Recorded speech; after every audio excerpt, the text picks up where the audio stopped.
Hi everyone, in front of me I've got Samsung Galaxy A53 and let me share with you how to clear credentials on this device. So first of all we have to enter the settings, and now let's find the biometrics and security. Here we have to scroll down to find other security settings, and as you can see we've got a whole credential storage section. Right here, almost at the very bottom, we've got clear credentials option, so let's tap on it. Your device will of course ask you if you really want to remove all the content, so just tap on OK.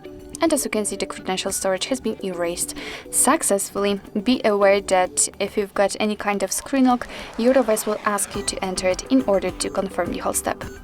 So actually this is it. This is how to remove credentials in your Samsung Galaxy A53.